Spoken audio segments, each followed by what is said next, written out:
안 친한 영화 지망생들의 영화로 친해지기 프로젝트 안친 영친 10회 컨택트 지금 시작하겠습니다. 두 자릿수. 네, 드디어 10회. 10회가 됐네요. 반갑습니다. 영화 연출과 비평에 관심이 많은 정원이라고 합니다. 네, 연기와 연출에 관심이 많은 코코라고 합니다. 반갑습니다. 영화 이론에 관심이 많은 예린이라고 합니다. 반갑습니다. 안녕하세요. 오늘도 반고정 멤버 예린님과 함께합니다. 두 번 하면 반고정인 건가요? 네, 그럼요. 그 정도면은 출석률이 높은 편이에요. 최다 출연 네. 게스트 중에. 저희가 좋은 소식을 하나 전해야 될 것 같아요. 뭐죠? 저희 유자님께서 네. 드디어 영화 지망생을 탈출하시고 상업 현장에 들어가게 되었습니다. 이렇게 탈망생. 네, 탈망생. 백수다. 자기는 영화 찍고 싶은 백수다. 이렇게 자기 소개를 항상 하셨었는데 드디어 백수를 탈출하셨어요. 그니까요. 근데 이제 저희한테는 좋은 소식이 아니죠. 그러죠. 네. 저희의 고정이 하나하나 사라지면서 한 명씩 졸업시키는 건가요? 네, 그렇죠. 약간 애프터 스쿨 느낌의 네. 그룹이라고나 할까요? 그렇죠. 졸업 제도가 한 명씩 나가시고 예. 좀 영화가 끝나시면은 돌아오실 것도 같아요. 예. 그쵸. 기다리고 있겠습니다. 네, 기다리고 있겠습니다. 네, 바로 영화 얘기하겠습니다. 좋습니다. 지난해에 이어서 언택트 특집 이어가고 있습니다. 네. 지난해는 그녀로 이제 포스트 코로나 시대의 관계에 대해서 얘기를 해봤고요. 네. 오늘 함께 오늘 함께 얘기 나눠볼 영화 컨택트입니다. 97년도 컨택트인가요? 16년도 컨택트인가요? 자 찾아봤는데 네. 97년도는 콘택트고 컨택트. 네, 2016년 거는 컨택트입니다. 컨택트. 중요하죠. 네. 네. 엄연히 다른 겁니다. 네, 약간 컨택트 렌즈 생각하시면 쉬울 것 같아요. 네네네. 그래가지고 지난번에는 약간 언택트 시대의 베타적 관계에 대해서 얘기를 해봤다면 네. 이번 주에는 어떻게 베타성을 극복할 것인가에 대해서 얘기를 나눠보면 좋을 것 같아서 네. 그걸 얘기해보는 걸 목표로 해보죠. 좋습니다. 이제 관련 얘기가 너무 많아가지고 빠르게 진행하면 좋을 것 같은데 네. 이번 편도 다른 여타 에피소드와 마찬가지로 스포일러를 포함하고 있습니다. 네, 항상 포함하고 있습니다. 주의해주세요. 네, 바로 컨택트 영화 얘기하겠습니다. 네. 그거 아셨습니까? 뭐죠? 처음에 이 시나리오가 한국 감독에게 갔었다는 걸? 한국 감독이요? 네. 금시초문인데요. 누굴까요? 박찬욱? 박찬욱. 오, 되게 예리한 게스예요. 왠지 아세요? 왜죠? 나중에 알려드리겠습니다. 뭐예요? 왜 저를 농락하십니까? 계속 하겠습니다. 네. 예린님은 지금 아는 한국 감독 머릿속에서 막 이렇게 스쳐 지나갔는데 근데 헐리우드에 계신 분이 별로 없으세요. 봉준호? 미스터 봉? 미스 봉? 봉태요? 맞습니다. 와우! 봉준호 감독님 본인이 밝히셨는데 네. 이 시나리오가 봉준호 감독님한테 갔었대요. 되게 톤이 달라졌겠다. 그러게요. 그렇죠. 나 햅타포드 미끄러지는 거 아니에요? 네, 아주 스펙터클하게. 이게 바나나 껍질인가? 네. 근데 봉준호 감독이 거절을 했던 게 네. 시나리오를 받고 원작보다는 조금 부족한 것 같다. 내가 각색하면 안 되겠냐. 네. 그랬었는데 이미 시나리오로 배우가 전부 캐스팅된 상태였고 네. 연출만을 구하고 있는 상황이었어서 봉준호 봉준호 감독님께서는 거절했다고 합니다. 아. 그리고 이제 시나리오 작가님께 타이밍이 온 거죠. 드니 빌레브를 꼬셔라. 지금 아니면 언제? 그렇죠. 그때 진짜 거장 라이징 거장이었거든요. 막 네. 시카리오 찍고 아, 한참 물 올랐을 텐데 네. 드니 빌레브 감독 같은 경우는 되게 그 작가의 생각을 지독하리 많지 존중을 해줬다고 해요. 한 줄 바꿀 건데 이거 바꾸면 혹시 무슨 일이 있냐, 스토리에 끼치는 영향은 뭐냐, 이런 것까지 하나하나 물어보셔가지고 고마운데 귀찮았을 것 같은데요. 그쵸. 뭐 이런 일도 있었다고 합니다. 네. 시나리오를 보고 이제 촬영을 하고 있는데 네. 샹 장군, 중국 장군한테 이제 대사를 쳐야 되잖아요. 네. 근데 중국어 대사가 없는 거예요. 빨리 중국어 대사 써달라. 뭐라고 말해야 되냐. 그랬는데 영화에서는 자막도 안 들어갔죠. 뭐 이것도 비문입니다만 네. 뭐라고 말하는지 아세요? 뭐라고 말해요? 그게 이제 샹 장군의 아내 그거잖아요. 유언이잖아요. 유언이죠. 네. 네. 그게 전쟁은 과부와 자식만 남는다. 영웅은 남기지 않고. 아. 남는 건 과부뿐이다. 이런 내용이었다고 합니다. 네, 뭐 넘어가서 네. 드니 빌레브 감독을 만나가지고 드니 빌레브도 잘 되고 이 영화도 잘 되고 각본가도 너무 잘 됐죠. 제가 개인적으로 이 영화가 되게 흥미롭다고 생각하는 건 다른 SF 영화에서 생략되는 지점을 포착해가지고 그거를 아예 극으로 만들어 버렸다는 점이에요. 아. 무슨 말인지 알죠? 네, 뭔 말인지 아. 알겠어요. 예를 들면 외계인 쳐들어왔어요. 예. 뭐 싸우거나 아니면 거래를 하거나 하겠죠. 네. 근데 걔네들은 다 영어를 할 줄 안단 말이에요. 그렇죠. 유학을 갔다 왔는지 공부를 다 네, 했어요. 다 돼 있고 너네들을 침략하러 왔다. 굉장히 그 단어 선택이 간결하고 확실하고 그렇게 말 잘한단 말이에요. 그래서 속상하죠. 네. 코코님이랑 저보다 영어를 잘하잖아요. 너무 3초 잘하더라고요. 됐는데 이게 재능 차인가? 아. 우월한 종족이라서 그런 점이 너무 좋은 것 같고 또 이제 원작 단편 소설이 있죠. 지금 여기 앞에 있는 당신 인생의 이야기라는 단편 소설집인데 아, 네. 이제 SF 소설을 쓰시는 분들 중에 가장 핫한 테드 창의 소설입니다. 테드 창이요? 네. 극한 칠라 그랬죠. 극한 집업에서 많이 들어봐가지고. 뭐지 치킨 공주 그건가? 네, 맞 그랬을 거예요. 치킨 나라 피자 공주 이렇게 바뀌어 피자 있죠. 나라. 네. 아, 예. 그 원래 브랜드랑. 그죠, 그죠. 네, 여기 들어있는 단편 중에 하나고요. 이 단편은 나온 지가 꽤 됐을 거예요. 98년도에 처음 나온 것 같던데 아, 진짜요? 한국엔 번역이 좀 늦게 된 편이고 네. 또 이제 제작비는 4,700만 달러. 그럼 매출은 제작비 몇 배가 나왔을까요? 이것도 한번 찍어보시죠. 3배? 3배 나왔습니다. 코코님은? 그럼 전 2.5배 하겠습니다. 2.5배요? 네. 3배가 더 가까워요. 아. 제작비는 4,700만 달러인데 2억 달러의 매출이 나왔습니다. 우와. 4점 몇 배가 나온 거죠. 의외죠. 전 사실 이 영화 이렇게 잘 된 줄 몰랐어요. 저도요. 그러게요. 한국에선 100만 안 넘었거든요. 네. 네.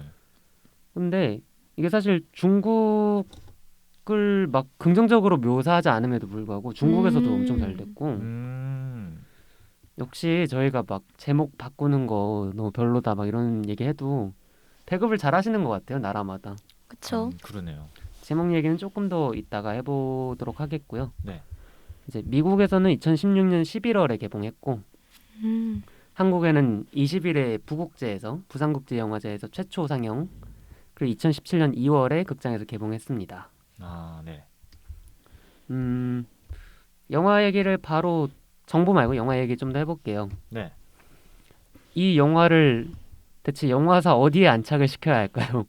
아, 이 영화사라는 이 영화 역사 속에서 네. 어디에 도착하는 작품입니까? 일단은 그런 뭐 아마겟돈 나 약간 이런 느낌은 아니잖아요. 그러니까 그쵸. 톤 자체가. 가장 큰 차이라고 하면 이제 외계인들과의 관계일 텐데 네. 이제 기존의 SF 20세기를 휩쓸었던 SF들 같은 경우에 외계인들이 굉장히 배타적인 존재로 나오잖아요. 네. 일종의 영화사적으로 봤을 때는 메카시즘의 영향이라고 볼 수 있을 것 같은데 네. 반공산주의, 이데올로기 싸움 그게 외계인의 압도적인 전투력과 그것이 이제 공산주의 세력 국가들과 이제 결부되면서 네네. 미국이 결국은 이겨내는 네. 그런 신화를 다루고 있잖아요. 그렇죠, 그렇죠. 공공의 적이 항상 외계인이죠. 그렇죠. 그리고 예외 작품, 20세기 예외 작품이라고 한다면 뭐 사실 이티라던가 미즈와의 조 이런 스필버그 작품들도 생각이 나고요. 네. 또 뭐 있을까요? 콘택트도 우호적이죠. 외계인들과 교신하려고 하는 게 주 얘기고. 그렇죠. 네.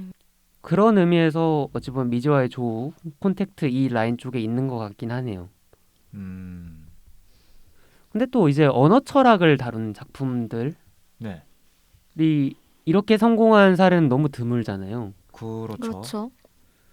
특히 이렇게 막 이론을 직접적으로 말한다던가 네. 이런 거는 정말 전례가 없는 얘기고 네. 그런데도 이 정도 수익을 낸다는 건 진짜 이 이야기의 매력뿐만 아니라 좀 감독의 연출력 그리고 배우들의 연기가 한몫을 하는 것 같습니다. 네네. 삼박자가 다 맞았다고 생각합니다. 네. 그러면 드니 빌레브의 필모 안에서 네. 컨택트는 어떤 의미일까요? 드니 빌레브 영화 좋아하시나요? 음. 안 좋아하시는구나. 오케이. 오케이. 패스. 저는 네. 청취자 여러분, 저는 이제 프리즈너스 빼고 다 봤는데 아 네. 아. 오. 그런 것 같아요. 이제 감독님이 장편 데뷔를 한 건 98년도였는데 전 세계적으로 알려진 건 12년 뒤란 말이에요. 2010년에 그을린 사랑. 네. 그을린 사랑으로 이제 세계의 눈도장을 찍으면서 생긴 별명이 있습니다. 드니 뭔가요? 빌레브 감독님의. 뭔가요? 뭘까요? 제가 앞에 떡밥 드렸는데.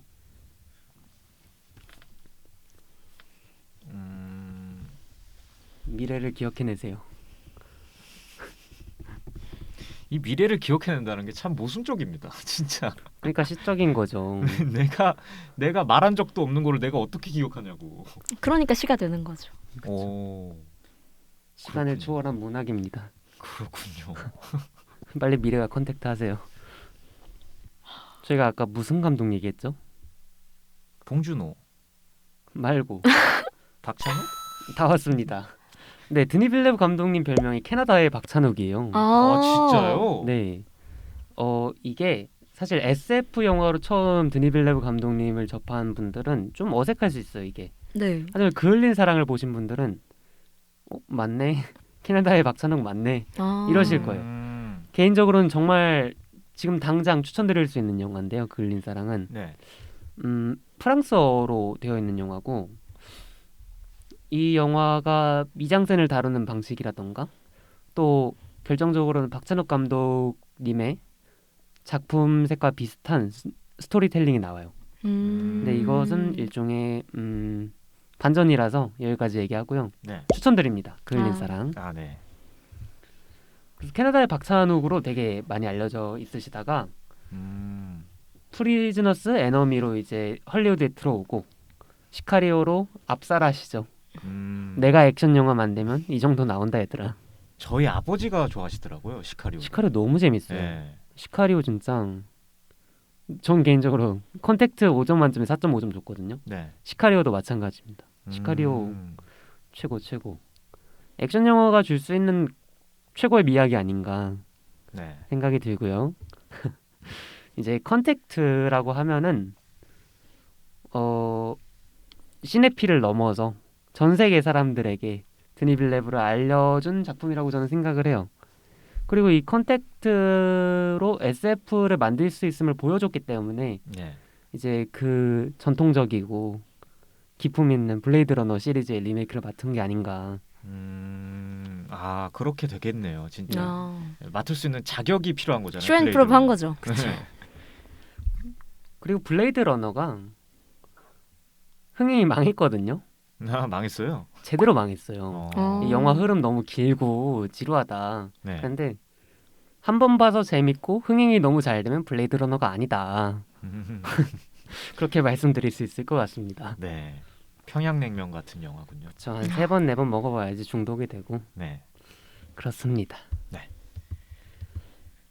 또 개인적으로 찾으면서 흥미로웠던 거는 이 드니 빌레브라는 감독이 처음 영화를 만들게 된 계기가 그거였다고요. 스티븐 스필버그의 미지와의 조우를 보고 감동을 받았고 이후 스필버그 영화들을 연구하면서 감독이 되기로 결정했다고 합니다.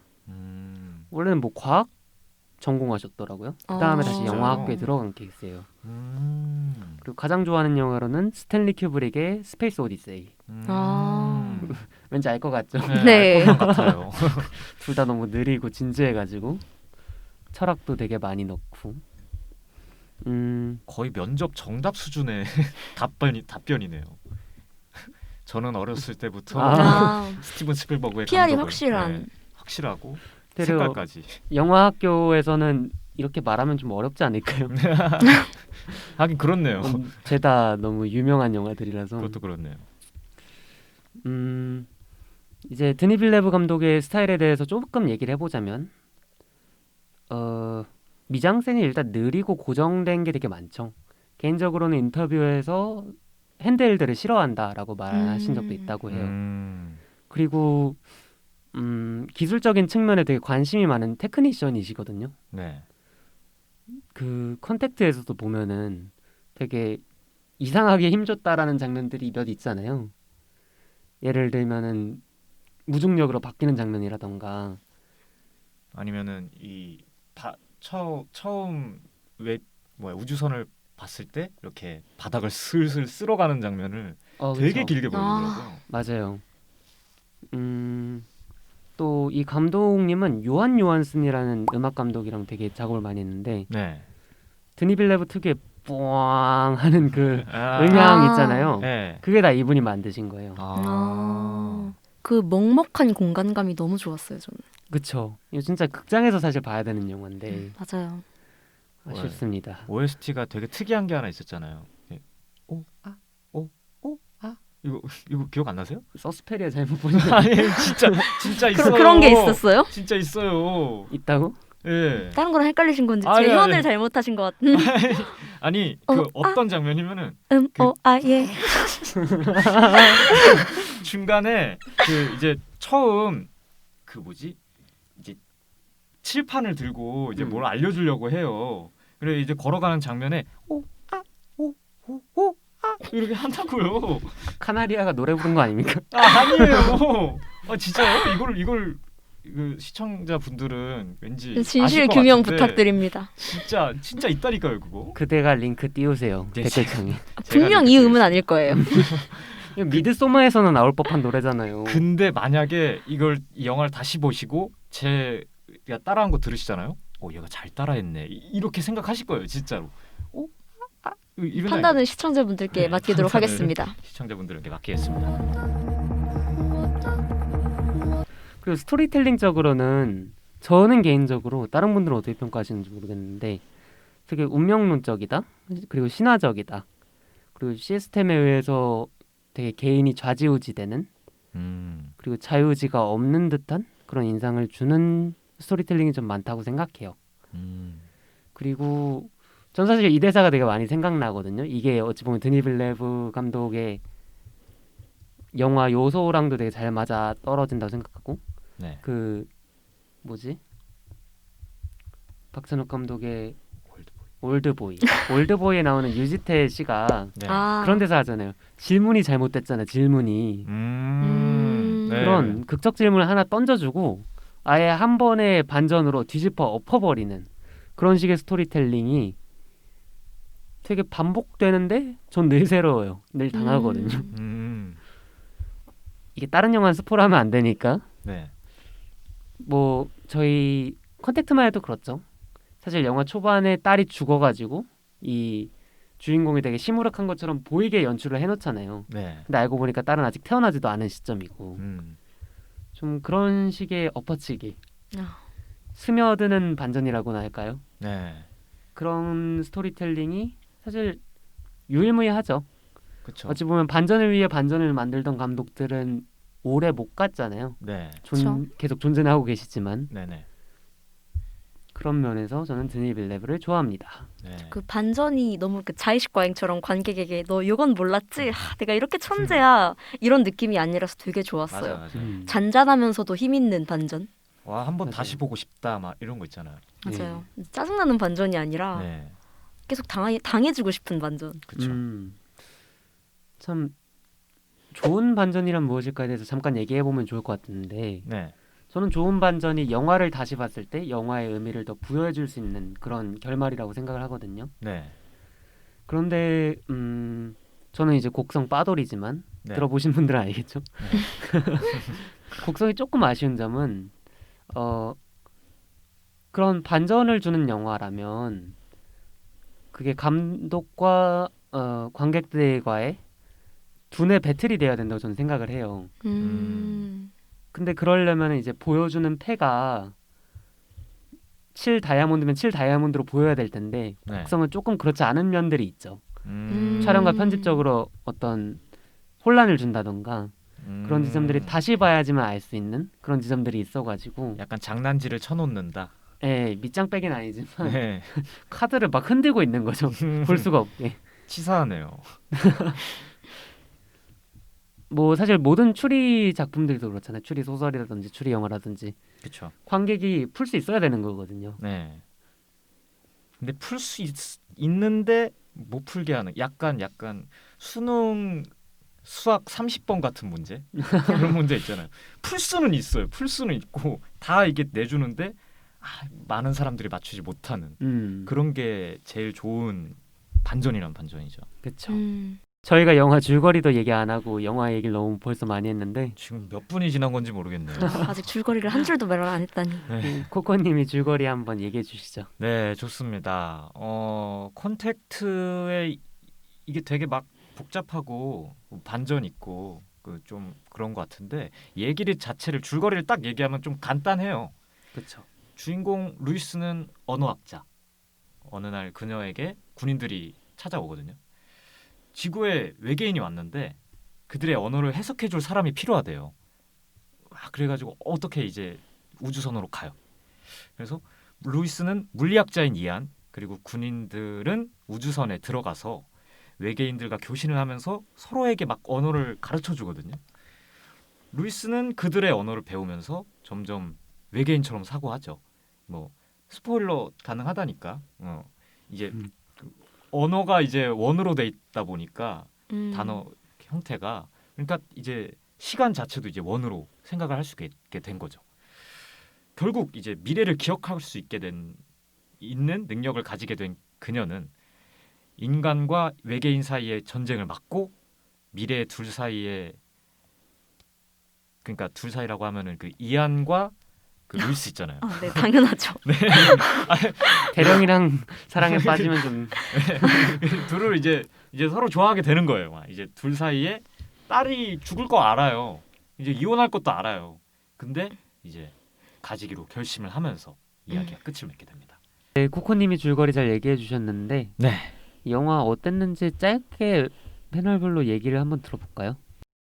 일단은 뭐 저희가 영화 정보하면서도 얘기했지만은 언어를 다룬 영화가 이렇게 좀 만들 수 있구나. 그게 좀 신선했었어요. 이게 막 외계인들끼리 쏠라 얘기하면은 그게 재미 없었을 텐데 이제 이걸 먹물로 시각화해가지고 그린 한 거는 좀 신의 한 수였던 것 같고요. 운명론도 말씀하셨었죠. 운명론. 그 마지막 표정이 좀 생각이 나요. 그 루이스의. 그러니까 막 어떤 결과가 펼쳐질지 알면서도 흔쾌히 그 결정을 바꾸지를 않잖아요. 그렇죠. 네. 무책임하지도 않아 보이고 체념한 것 같지도 않았거든요. 되게 막 받아들이겠다 그런 루이스의 표정이 저희 곡성 때를 떠올리게 만들더라고요. 곡성 때 기억나시나요? 네. 그때 막 코스모스, 뭐 카오스, 뭐 이런 얘기하면서 그 이 선택이 있다면은 할 수 있겠느냐. 그래서 저는 그냥 모른 채로 살겠다라고 말했었죠. 근데 만약 이렇게 정말 알게 된다면은 정말 나에게 능력이 생겨서 알게 된다면 나는 어떻게 행동했을까라는 생각까지도 하게 되는 그런 영화였던 것 같습니다. 예린님은 어떻게 보셨나요? 저는 사실 SF 영화를 많이 보진 않았어요. 그래서 제가 가진 편견도 그렇고 SF 영화라고 말을 하면 막연히 떠올리는 이미지들이 있잖아요. 막 그쵸. 우주전쟁 벌이고 광선총 뿅뿅뿅뿅 쏘고 보통 SF라고 하면 꼭 그 장르의 정의가 그것이 아님에도 뭔가 외계인 나오면 외계인과 전쟁 벌여야 될 것 같고 뭐 과학기술로 인해 피폐해진 인간의 디스토피아 사회 이런 것을 그릴 것 같고 그렇죠. 그런 느낌이 있었는데 SF라는 정보를 접하고 컨택트를 봤는데 전혀 그런 톤이 아니어서 저는 보면서 되게 신기하다 생각했었어요. 제가 가진 SF에 대한 이미지가 많이 깨진 것 같아서. 그래서 앞에서도 보통의 SF 영화에서 생략하는 것들을 중심으로 다루었고 그게 언어라는 점을 지적을 해주셨는데 저는 그게 되게 이 영화를 다른 영화들과 차별화시키는 중요한 포인트라고 생각을 했어요.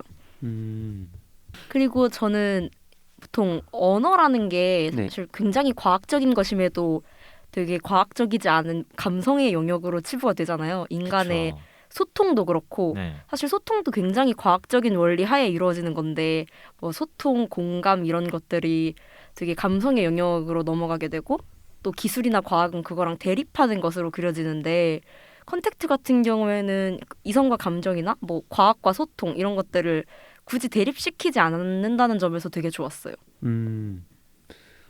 유독 그런 게 있는 것 같아요. 그렇죠? 문과 이과의 경계선이 너무 세다 보니까 네. 그 이분법 안에서 감성과 이성이 나눠져 버리고 그렇죠. 결국엔 어떤 학문을 하든 간에 둘 다 필요한 것인데 네. 그런 점들이 있죠. 그리고 저는 개인적으로 원작 소설도 재밌게 읽었는데 네. 원작 소설에는 사실 이안과 뱅크스 박사가 함께 일하지 않거든요. 헵타포드가 이제 두 명이 있잖아요. 네. 두 명이 있는데 이제 각자 한 명씩 맡아가지고 아. 팀을 꾸려요. 물리학자, 뭐 과학자 팀이 따로 있고 언어학 소통팀이 따로 있는 거예요. 아. 그 한쪽은 이제 물리학적 법칙을 계속 보여줍니다. 영상으로나 공식으로나 그런 것들 보여주고 이제 다른 B 팀은 여기 에이미 아담스가 영화에서 한 것처럼 계속 언어를 분석하고 여기 몸 따라해가지고 몸으로 말해요 하고 그런 식으로 해가지고 사실 과학과 언어학 이 두 가지가 합쳐져가지고 결국엔 문제를 푸는 그런 내용이에요. 영화에서는 이제 물리학 쪽의 역할이 좀 배제돼 있죠. 그쵸. 이안 박사 거의 뭐 몸으로 말해요 전문가로 나오죠. 이안이 되게 그 영화 포스터에서도 나오잖아요. 되게 투톱처럼 장엄하죠. 장엄하게 하는 게 없어요. 근데 이안이 진짜 딱 조연급 정도의 위치 정도로만 소비되는 것 같아서 뭐 아쉽다까지는 아닌데 그냥 뭐 그렇게 얼굴을 크게 할 필요까지 있었나? 히로인이죠 히로인. 히로인 같은 히로인. 느낌, 진짜 히로인 같은 느낌. 저는 그 부분은 되게 좋았어요. 컨택트에서 이안이랑 루이스가 좀 논쟁을 하잖아요. 문명의 기반이 과학인지 언어인지에 대해서 네. 그렇게 논쟁을 하는데 결국 이 헵타포드에 대한 문제를 해결하는 소통 역시 과학적 방식으로 접근했다는 점에서 그렇게 과학이랑 소통을 대립시키지 않는다는 점이 아까도 말했지만 그 해결 방식이 되게 좋은 것 같아서 저는 그 장면이 되게 마음에 들었어요. 그렇죠. 통합이라는 주제, 소통이라는 주제가 여기서 되게 중요할 텐데 생각해 보니까 이제 학문의 통합도 이루어지고 있네 이 과정 안에서. 4차 산업혁명을 맞아. 제가 컨택트에서 좋아하는 부분도 그런 지점인 것 같아요. 이제 기존 SF랑 다른 지점에 대해서 아까 말씀을 드렸었는데 수잔 손택 같은 철학자, 비평가들이 하는 말 중에 하나가 SF가 가장 정치적인 장르라는 거잖아요. 이 말에 대해서는 좀 더 설명을 드려야 될 텐데 SF 스페이스 오페라가 네.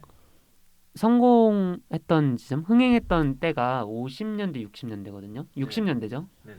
60년대에 이제 68 혁명도 일어나고 이제 문화적으로 소수자들이 되게 많이 스포트라이트를 받으면서 그들에 관한 문학과 미디어들이 많이 나오고 있었는데 그때 마침 편리하게도 스타워즈와 스타트rek이 유행을 하죠. 네. 그게 굉장히 정치적인 행보였던 거예요.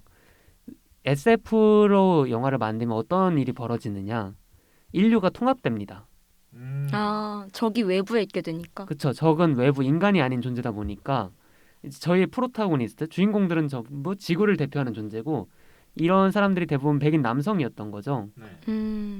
그래가지고 어찌 보면 인물로 인한 정치적 발화가 전혀 없는 거예요. 굉장히 보수적인 것이죠. 그런 의미에서 가장 정치적인 장르라고 얘기를 한 적이 있는데 수잔 손택이. 되게 편리하네요. 그렇게 따지고 보니까. 그쵸. 약간 월드컵 같은 걸 보는 느낌? 맞아요. 빵과 서커스인데 이제 백인 남성만 나온다. 그런데 이제 컨택트가 다른 지점은 뭐냐면 일단 외계인이 배타적이지 않죠. 이타적인 존재죠. 네. 언어라는 선물을 주러 온 존재라는 거죠. 네. 근데 플러스 이것이 되려 외계인들이 오는 것 자체가 인류의 통합을 야기하진 않거든요. 그 과정만 봤을 때는. 네. 영화상으로는 이 12나라가 힘을 합쳐가지고 소통을 해야지 이들의 언어를 해석할 수 있는 건데 영화에서는 뭐 어쩌라고 나 혼자 전쟁할 거임 하면서 막 자꾸 영통 끊잖아요. 네, 그렇죠. 그런 지점도 되게 특이한 것 같고 그리고 또 개인적으로 이 영화에서 좋아하는 점은 되게 근거 있는 상상력이다라는 생각. 이 영화가 왜 하필이면 사실 이 원작 소설 되게 오래전에 나왔다고 얘기했잖아요. 네. 왜 하필 이 2010년대 중반에 나왔을까 생각을 해보면 이게 감독이 요새 생기는 신고립주의, 자국 우선주의에 대한 코멘터리 같기도 해요. 각자의 나라를 먼저 우선시하느라고 소통의 미덕을 잃어버리고 조금씩 고립되고 그러면서 진리로부터 멀어지는 듯한 그런 알레고리처럼 느껴지는 지점도 있고 네. 또 이 영화가 지나치게 어찌 보면 하나의 섹터에 포커스돼 있잖아요. 이 언어를 밝히기 위한 캠프라는 곳에. 네. 네. 그리고 저희는 그 바깥 세상 너머를 볼 수가 없는데 네. 이제 바깥 세상에 대한 정보를 얻는 거는 TV란 말이죠. 네. TV를 통해서 뉴스가 계속 나오잖아요. 네. 시리야 조용히. 예를 들면은 뭐 팟캐스트에서 저희처럼 네. 이거는 민중의 아편이다. 민중의 아편. 이거는 대통령이 잘못하고 있는 거다. 공격해야 된다. 이러는 사람도 있고 네. 또 아니면은 이제 민중의 뭐 이 우주선 12개 온 게 우리 종교랑 관련 있는 거다. 우리 지금 순교할 거야 하면서 분신자살을 하는 사람들도 있는 거고. 그렇죠, 그렇죠. 저희가 어떤 전 세계적인 비극을 맞이했을 때 이러한 네. 해석들이 각자 다 나오잖아요. 네. 근데 예린님이 말씀하신 것처럼 어떤 목표치, 어떤 지식에 도달하려면 학문적으로나 감성적으로나 이성적으로나 통합이 필요한 것인데 자기가 믿고 싶은 것만을 믿으려다가 이렇게 미끄러지는 장면들 그런 장면들이 되게 잘 캐치된 것 같아요. 근데 또 그게 제가 생각하는 영화의 단점이기도 합니다. 인간들이 너무 멍청하게 나온다는 주인공 빼고. 다시 보면은 이제 감독이 힌트를 많이 뿌려놨다는 걸 알 수 있지만 그런 다이너마이트 설치하는 건 진짜 좀 너무 장치인데 쉽잖아요. 그렇죠, 그렇죠. 약간 이런 영화에서 좀 유독 공권력이나 정부기관이 정말 과하게 멍청하게 그려지지 않아요? 그리고 루이스랑 이안이 은근 다른 사람들 무시한다. 쟤 우리 팀에서 빼면 안 돼요. 막 이런. 근데 이게 되게 중요한 게 루이스조차도 되게 커뮤니케이션을 공부한 사람이지만 네. 배타적으로 대한다는 거죠. 그쵸. 그리고 그렇게 성장을 하기 때문에 의미가 있는 거고. 네. 컨택트가 우리나라에 오면서 제목이 바뀌었죠? 그렇죠. 원제가 어라이벌이죠. 도착? 도래, 당래, 도착. 어라이벌이라고 하면 뭐 도래의 의미가 강한데 컨택트라고 하면 좀 접선, 접촉 이런 느낌이잖아요. 그렇죠, 그렇죠. 이 차이가 왜 만들어졌다고 생각하세요? 되게 둘의 차이가 좀 명확하긴 하거든요.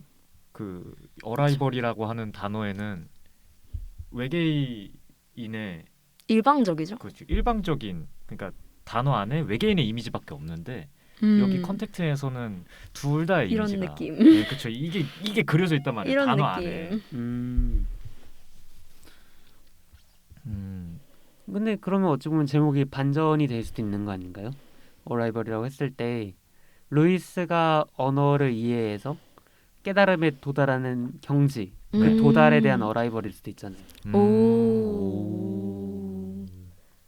그러네요. 이중적인 의미를 가질 수 있겠네요. 그러겠네요. 컨택트는 좀 더 영화 전체에 대한 직관적인 제목이 될 수 있겠고. 근데 저는 개인적으로 컨택트라는 제목을 나쁘게 생각하지 않습니다. 불호가 되게 많더라고요.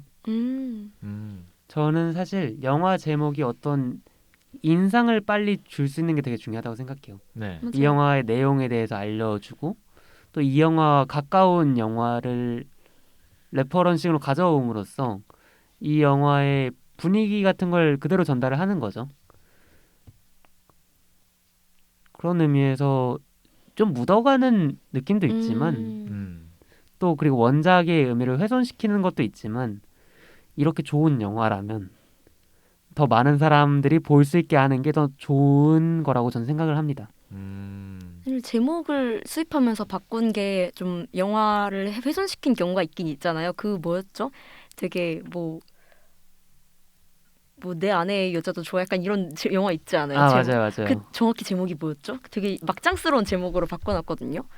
그 원제는 되게 비키 크리스티나 바르셀로나. 네 그냥 등장 인물들과 그 사건이 벌어진 도시를 제목을 한 건데 사실 이걸 한국으로 가져오면 좀 낯선 제목이긴 하잖아요. 직관적이지 않고. 네. 근데 바꿔도 왜 하필 저렇게 내 바꿨을까? 남자의 아내도 좋아. 아 너무 발칙한 여선생 같은 감성이잖아요. 발칙한 여선생. 그러니까 영화의 맥락을 전달하는 건 아까 말씀드렸다시피 저는 좀 찬성인데 맞아요. 그렇다고 해서 영화의 격을 떨어뜨리면 안 되죠. 저건 좀 격을 떨어뜨린 사례가 아닌지. 그럼 금발의 너무에는 어떻게 생각하세요? 금발이 너무의 원제가 진짜 좋은 거 아세요? 리걸리 블론드거든요. 네. 합법적으로 금발이다. 와. 근데 이게 원래 법정 코미디 드라마란 말이에요. 네. 근데 이제 이 리걸이란 단어가 조금 한국어로 잘 안 붙으니까 그렇죠. 합법 합법적 금발 금발. 이런 합법 금발. 그러다 보니 약간 단발령에 저항하는 영화 같고. 그러니까 그런 느낌. 그래서 어찌 보면 금발에 대한 스테레오타입을 가지고 있는 여자가 그 편견을 이겨내는 이야기인 건데 네. 그렇죠. 그런 의미에서 금발이 키워드로 들어가는 건 좋다고 보는데 너무해도 뭐 코미디스러운 느낌이 나니까 전 괜찮다고 봐요. 저도 그 정도는 괜찮은 것 같아요. 음. 왜냐하면 한국에서는 또 금발이 어떤 스테레오타입을 가지고 있는지 잘 모르기도 하니까. 그렇죠. 뭐 컨택트도 이제 나라별로 제목이 다 다르잖아요. 네. 네. 일본에서는 메시지, 메시지. 중국에서는 강림, 와. 웅장하네요. 강한데? 프랑스는 업그레이드 됐습니다. 프리미어 컨택트. 프리미어. 애프터 이펙트 컨택트는 아니네요. 아, 그니까요. 죄송합니다. 아, 여기가 애프터 이펙트까지 가시겠다고요? 진화를 많이 하셨는데. 이런 거 보면은 한국 나쁘지 않아요. 강림보단 난 컨택트가 낫다고 네. 봐. 나 강림. 야 이거는 진짜. 중국은 뭘 해도 약간 좀 웅장해지는 것 같아요. 맞아요, 어감이 다. 맞아요. 복수자들. 네, 웅장하죠. 아, 어벤져스 네. 목수자들. 복수자들. 복수자들. 웅장해. 웅장하네. 일본 메시지는 전 좀 좋은 것 같은 게 약간 마셜 맥론 생각도 나면서 미디어는 메시지다 이런 것처럼 매체 이론이랑도 좀 잘 붙는 것 같고. 아 근데 좀 재미가 없네요. 좀 겹치는 제목 많을 진지해. 것 같아요. 네. 그리고 메시지라는 단어 자체가 메시지 전달이 잘 안 되죠. 그렇죠. 그렇죠. 근데 좀 개인적 취향으로는 메시지도 괜찮네. 또 이 중에서는 네. 그나마 낫다. 그리고 컨택트가 문과의 인터스텔라라는 말이 있잖아요. 아 그런 말이 있었나요? 네, 별명이에요. 약간 그래요? 컨택트 밈에. 문과의 인터스텔라. 아. 왜냐면 이때만 해도 시공간을 한 번에 여러 차원을 보여주는 영화가 별로 없었어요. 인터스텔라의 어떤 장면이 약간 컨택트랑 잘 붙냐면 네. 우주에 나가가지고 쿠퍼인가요? 어쨌든 남자 주인공이 옷장 들어가기 전에 이렇게 시간 이벤트들이 쫙 나열돼 있고 그쵸. 거기서 아, 이제 여러 차원을 보는 장면이 있잖아요. 블랙홀로 막 싹 들어가는 장면이었어요. 네네, 맞아요. 들어가고 나선가 어쨌든 그 어찌 보면 이 루이스 뱅크스가 보는 미래와 과거의 시각화처럼 보이는데 근데 조금 결이 다르죠. 개인적으로는 이 영화가 그래비티나 테넷에 좀 더 가까운 것 같아요. 무슨 얘기냐면 딸을 잃는 엄마 얘기라는 점에서는 그래비티의 주인공이랑 조금 닮은 면이 있는 것 같고 네. 그리고 테넷이랑 가깝다고 느끼는 건 뭐냐면 이 영화도 결국에는 어떤 일이 일어났어요. 그럼 일어날 게 분명하거든요. 근데 그 일이 일어나기 위해서는 과거로 돌아가서 열심히 일을 해야 된다는 거죠. 테넷을 보신 분들이라면 이해를 할 텐데 나만 안 봤어. 전 이해하고 있죠. 볼 걸. 이 영화도 어찌 보면 외계인들 입장에서 이 영화를 보자고요. 에보카 코스텔러가 이제 미적미적 지구로 옵니다. 아 어차피 다 된 밥인데 에보 너는 여기서 죽어야 된대. 죽을 거 알지? 그쯤 출근해. 하고 지고 왔어요. 그래서 루이스 뱅크스가 또 미적미적 걸어옵니다. 아, 얘 또 보네. 얘한테 또 가르쳐줘야 돼. 그러고 이제 언어 배우다가 에봇 순교하시죠. 네. 다이너마이트 인간이 설치하는 거 뻔히 보이는데 다잉 메시지 거의 보여주지 않습니까? 화면 네. 꽉 채워가지고. 네. 아 근데 그런 식으로 따지면은 좀 웃기네요. 그 에보카 코스텔로가 그 모르는 척 하고 있었던 거 아니에요? 그냥 그 루이스가 뭔 얘기하는지 아는데 모르는 척 하고 있었다는 얘기가 되지 않나요? 그쵸. 그냥 너네 가르쳐주는 거죠. 얘네들이 사실 영어를 배우는 게 아니라 네. 가르쳐주는 거. 아, 사실 이 영화 제목이 뭐냐? 컨택트를 보고 이게 뭐 문과의 인터스텔라니 뭐 문과 감성인지 이과 감성인지 이런 걸 고민하는 것 자체가 되게 좀 영화가 전하고자 하는 바랑은 살짝 떨어져 있지 않나요? 그러네요. 그렇죠.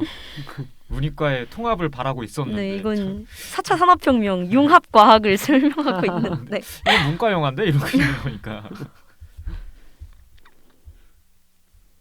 아, 그래가지고 카스텔로가 그 얘기를 하잖아요. 네. 에봇은 죽는 과정 중에 있다. 네. 아, 이게 사실 인간의 관점으로 봤을 때는 에봇이 죽은 거거든요. 그쵸. 그냥 이미 오늘 내일 다이너마이트 한다. 맞고 즉사한 거죠. 네. 근데 죽는 과정 중에 있다는 건 어떤 식으로 저에게 느껴지냐면 유튜브 영상을 틀었을 때 타임라인이 있잖아요. 0분부터 10분짜리 영상이다 그러면. 네, 지금 이 영상에도 타임라인이 있겠죠. 그쵸. 근데 지금 에봇이 죽는 과정 중에 있다는 건 3분 37초에 에봇이 죽는데 그거는 어느 과정 아닌 거예요. 근데 에봇 입장에서는 0분부터 그 미래까지를 봤던 거죠. 10분까지를. 그런 의미에서 과정이라고 표현할 수 있는 게 에봇이 죽지 않으면 이 다음의 시간은 없는 거예요. 3분 38초가 에봇이 죽지 않고는 생겨날 수가 없는 겁니다. 생겨난다면 전혀 다른 미래가 되겠죠. 하지만 얘네들은 미래를 기억하고 과거와 미래, 현재를 동시에 경험하기 때문에 과정 중에 있다고 표현하는 게 맞는 거죠. 그들의 운명은 늘 정해져 있으니까. 그래서 얘네의 언어가 시각화될 때 원의 모양이라는 점이 그 부분이랑 굉장히 잘 맞는 것 같아요. 순환하는 그 이미지가 네. 그렇죠. 시작과 끝이 명확하지 않잖아요. 원은. 그래서 아까 말씀하셨던 것처럼 얘네가 쭈뿌빠뿌빠빠 이랬으면 정말 멋이 안 살았을 텐데 잘하시네요. 그걸 원으로 보여줬다는 게 너무 영화의 주제랑도 잘 붙고 시각적으로도 너무 멋있는 거예요. 맞아요, 신의 맞아요. 한 수였던 것 같아요. 진짜 신의 한 수였어요. 그리고 걔네들은 글씨를 동시에 쓰잖아요. 맞아요. 어떤 단어의 우선순위가 있는 것도 아니고 그렇죠. 이렇게 쫙 이렇게 풀면서 하죠. 그것이 이제 저희가 생각할 때는 코코는 잘생겼다 라고 말할 때 코코는 잘생겼다 이게 인과관계를 생각하면서 그러지 쓰면서 생각을 하게 되는데 그렇죠. 주어 얘네들은 목적어 서술어 이렇게 아니, 이미 유튜브 영상으로 다 제 얼굴을 보고 계세요. 조용히 하세요. 근데 얘네들은 이미 완성되어 있는 문장이 동시에 나온다는 점. 이 그들이 삶을 바라보는 것과 굉장히 닮아 있는 거죠. 네. 그래가지고 이 영화가 약간 또 이 말을 하게 되네. 포스트 모더니즘 하기도 한 게 토스트 토스트 포더니즘. 어찌 보면 동양적 시간관이랑 되게 맞닿아 있잖아요. 불교적 시간관이랑 윤회. 좀 원형성 관련해서는 네. 뭐 서양에서는 시간관이 조금 더 선형적, 직선적이라고 본다면 네. 그렇죠. 저희는 뭐 계절이나 혹은 사주 뭐 아니면 전생 이런 거까지 포함해서 시간이 순환한다고 생각하잖아요. 네. 그렇죠. 60갑자도 막 돌아오잖아요. 네, 그렇죠. 그리고 세 번째 시간관이라고 한다면 뭐 니체의 영원 회귀 정도가 될 수 있지 않을까요? 똑같은 시간이 영원히 반복되는 닥터 스트레인지가 도루마무 잡는 것 마냥 네. 그런 시간관 또 생각을 해볼 수 있겠죠. 하지만 여기서는 두 번째 시간관에 조금 더 가까운 것 같아요. 아닌가? 세 번째에 가깝나? 두 번째가 뭐고 세 번째가 뭐예요? 두 번째가 원형적 시간관, 동양적 시간관이고 세 번째가 영원 회귀, 똑같은 시간이 계속 반복되는. 저는 두 번째에 가깝다고 생각해요. 저도 그렇게 생각해요. 사실 삶과도 대치시킬 수 있을 것 같은데 사실 삶을 탄생에서 죽음으로 이렇게 일직선으로 걸어가는 여정이라고 볼 수도 있을 것이고 매 순간순간에 현재가 중첩되는 과정이 아니라 그냥 현재의 중첩이라고 볼 수도 있잖아요. 네. 그래서 저는 이 영화가 좀 더 현재의 중첩으로 보고 있지 않나 오히려 그런 생각이 들었어요. 그냥 태어나서 죽음까지 일직선으로 이렇게 걸어가는 게 아니라. 그럼 어떻게 다르죠? 과정 안에 있다는 게 그냥 지금 매일매일 그 살아간다는 거지. 그러니까 태어나서 죽음으로까지 가는? 그럼 너는 어차피 죽을 것이다 이런 게 아니라는 거죠. 그런 면에서 좀 희망적이긴 해요, 이 영화가. 네. 왜냐면 여기서는 외계인이 왜 왔는지를 안 알려줘요. 영화에서는 분명히 알려주잖아요. 네. 3000년 뒤에 인류에게 도움을 받아야 된다. 네. 그러니까 너네가 언어 좀 배워놔라. 음. 이런 얘긴데 이거는 책에서는 사실 좀 언어를 배우다가 뱅크스가 깨닫고 외계인이 떠나고 끝납니다. 왜 왔는지는 안 알려줘요. 그런 의미에서 조금 현존과 관련된 어떤 교훈을 주는 영화 같기도 하네요. 매 순간을 어떤 결과가 아니라 매 순간을 더 소중히 생각한 그런 느낌에서. 네. 그렇지 않았으면은 루이스도 다른 선택을 하지 않았을까요? 그렇죠. 제가 하고 싶은 말이 그거였어요. 네. 그렇죠. 뭐 나중을 생각하면 어차피 사람도 죽을 거 왜 살고 어차피 똥 쌀 거 밥 왜 먹어요. 하지만 그쵸. 지금 당장 나의 마음이 시키는 것이 거기에 있으니까 하는 거죠. 그래서 루이스의 선택도 사실 미래를 생각해서 뭐 정말 이득인 결정을 하려면은 결혼도 안 하고 애도 안 낳았어야죠. 하지만 현재에 충실한 사람이기 때문에 오히려 이 순환의 이미지가 강조되는 게 아닌가 하는 생각을 했어요. 뭐 그러면 언택트 특집이니까 이 영화가 시대의 배타성을 극복하기 위해서 어떤 힌트를 주고 있는가에 대해서 말하고 마무리를 하면 좋을 것 같은데 어떻게 생각하십니까? 이 영화에서 가장 직접적인 장면이라고 한다면 저는 방호복을 벗는 장면이라고 생각해요. 물론 이 코로나 시대에 마스크를 벗자는 얘기는 절대 아니고요. 절대 아니죠. 그러니까 소통에 대한 어떤 비유처럼 보이기도 하는데 누군가의 말을 듣고 이야기를 나눈다는 게 결과적으로는 상처를 수반할 수밖에 없잖아요. 어쩔 수 없죠. 그렇죠. 완벽하지 않으니까 인간은. 근데 그런 배타적인 존재에게 자신을 무방비 상태로 드러내는 것 자체가 소통의 제1 원칙 중 하나가 아닌가. 그런 말처럼 보이기도 하고요. 또 아까 말씀하셨던 예리님의 통합 이론. 어떤 경계를 지우는 작업인 거죠. 이과와 문과, 언어와 과학, 외계인과 인간. 경계를 지우는 것도 될 수 있지만 경계를 인정하는 것도 하나의 방법이라고 생각해요, 저는. 그렇죠. 제가 하는 리그 오브 레전드라는 게임이 있거든요. 네. 좀 남 탓을 많이 합니다. 그렇게 그렇죠. 게임을 하다 보면. 시작만 하면 일가족이 없어진다는 그 게임. 일가족이 몰살을 당해버려요. 네. 순식간에 천혜고아가 돼서. 네. 그래서 근데 그런 명언이 하나 있거든요. 남 탓할 수 있어. 우린 남이니까. 이런 말이 있는데. 되게 좋은 말이다. 우린 남이라는 거 인정하고 그렇게 가는 게 가장 좋은 배타성을 극복하는 방법이 인정이 아닐까 생각합니다. 맞아요. 저는 타인은 영원히 불가해한 존재고 우리는 어차피 다른 사람이기 때문에 서로 맞춰가고 이해하고 부딪히는 과정이 좀 더 고차원적인 소통이라고 생각하거든요. 네. 완전히 그 사람이 되고 나를 없애서 그 사람 안에 들어가려는 게 아니라 딱 이 주제의식을 전달하는 작품이 에반게리온입니다. 에반게리온은 뭐 인간의 마음의 벽을 다 없애서 사람을 다 주황색 물로 만들어버리려고 그래요. 왜냐하면 우리가 타인인 이상 상처받을 수밖에 없으니까. 그쵸. 그 마음의 장벽을 없앰으로써 극복하는 게 아니라 부딪히고 서로에게 상처 주고 관계 맺으면서 나아가라는 메시지를 주는 게 에반게리온이거든요. 그렇군요. 좋은 점만 설명하면 그래서 저는 말씀하신 부분에 굉장히 동의해요.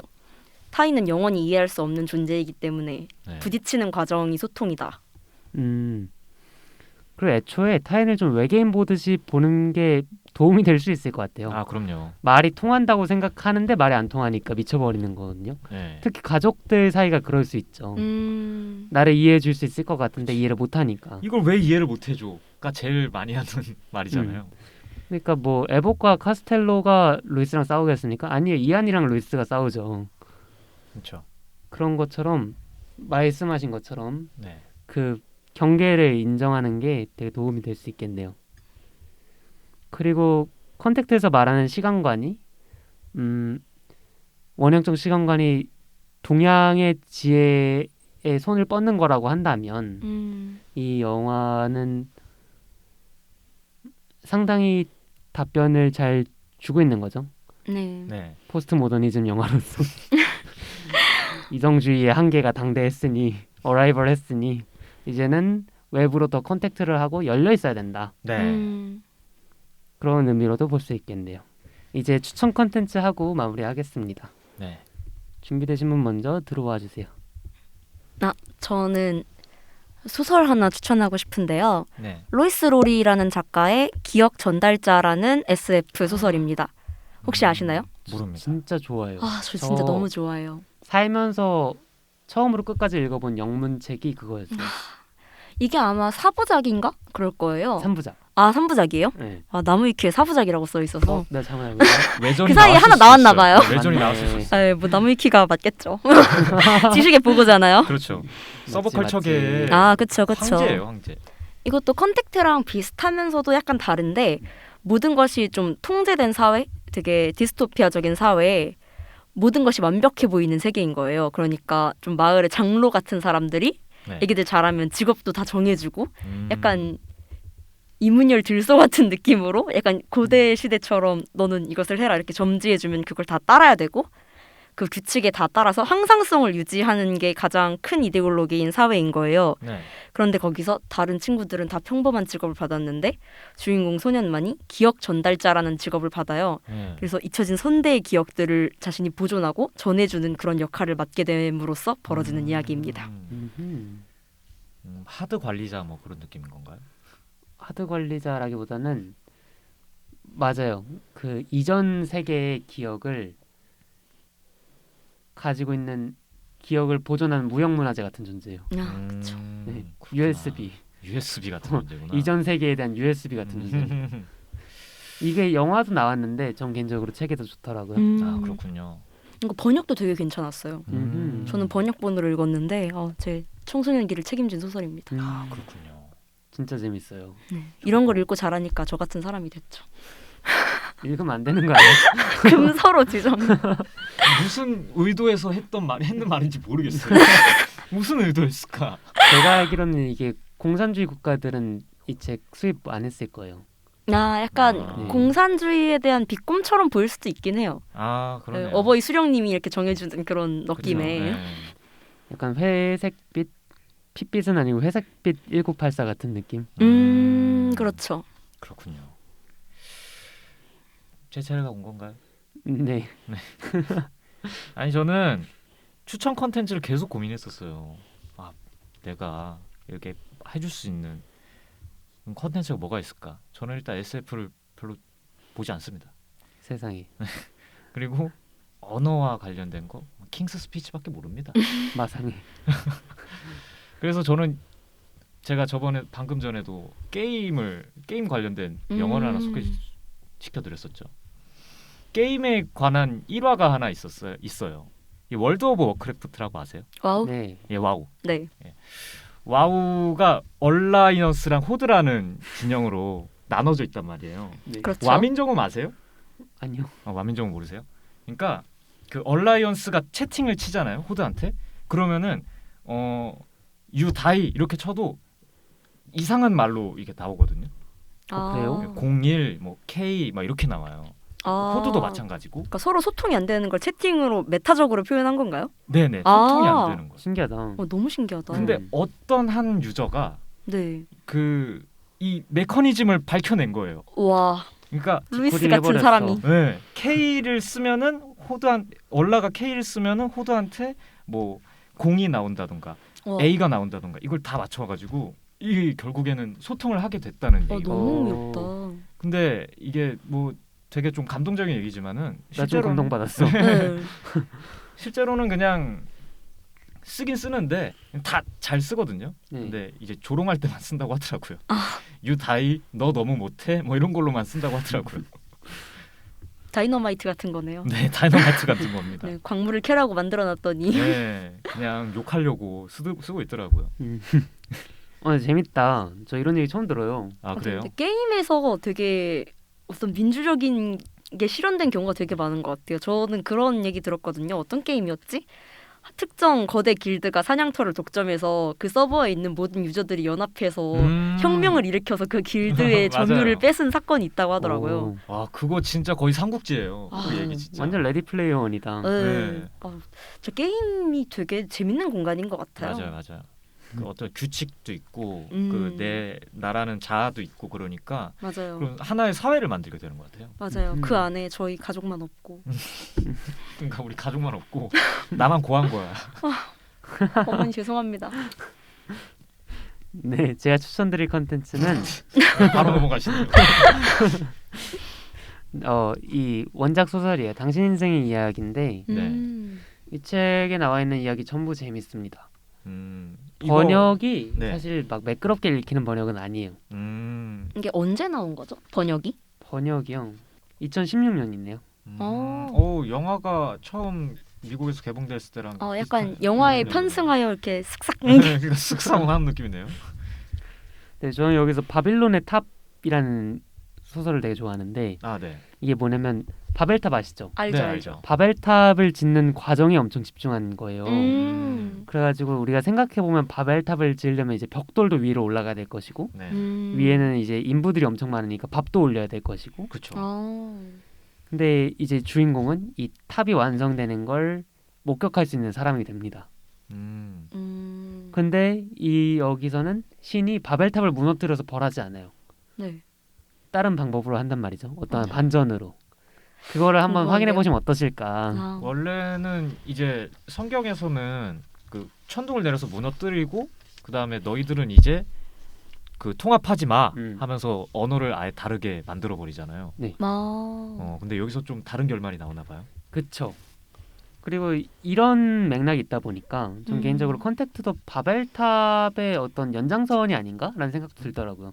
언어로 다시 인류를 통합시키는 얘기다 보니. 네. 그래가지고 이 테드 창의 소설들을 읽어보면 어쩌다가 이런 얘기가 나왔구나라는 생각을 할 수 있는 지점들이 있습니다. 그래서 컨택트를 좋아하시는 분이라면 되게 이 소설을 좋아하실 것 같고 되게 그 바벨탑 소설 같은 경우에도 생략된 것에 되게 집중하네요.